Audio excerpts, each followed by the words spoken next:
Hi மக்களே, welcome to சாலன்ஸ் cooking and baking. இன்றைக்கி ஒரு சிக்கன் கிரேவி பண்ண போகிறோம். அதுக்கு ஒரு கடாய் வச்சு ஒரு 3 டேபிள் ஸ்பூன் எண்ணெய் ஊற்றிக்கணும். பட்டை, லவங்கம், ஏலக்காய், பிரியாணி இலை, ஸ்டார் அனீஸ் இதெல்லாம் சேர்த்து தாளிச்சுக்கணும். அப்புறமா ஒரு 3 வெங்காயம் நறுக்கி வச்சுருக்கேன். அதை சேர்த்து நல்லா பொன்னிறமாக வதக்கிக்கணும். எவ்வளோ வதக்குறோமோ அவ்வளோ டேஸ்ட் வரும். வெங்காயம் நல்லா வதங்கின பிறகு ஒரு 3 ஸ்பூன் இஞ்சி பூண்டு பேஸ்ட் சேர்த்துக்கலாம்.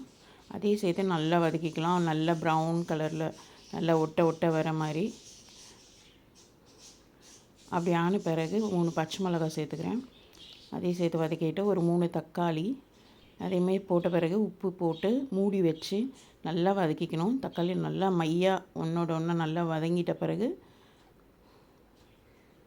மிளகாத்தூள் ஒரு 5 ஸ்பூன், மஞ்சள் தூள் 1 ஸ்பூன் சேர்த்து அதே இந்த கிரேவியோடு சேர்த்து நல்லா வதக்கணும். அப்புறமா 1 கிலோ சிக்கன் எடுத்து வச்சுருக்கேன், அதை சேர்த்துக்கலாம். அதை சேர்த்து நல்லா வதக்கி விடணும். தண்ணியெலாம் இந்த டிஷ்க்கு எதுவும் ஊற்ற தேவையில்லை. இந்த சிக்கன்லேருந்தே வர தண்ணியே போதும்.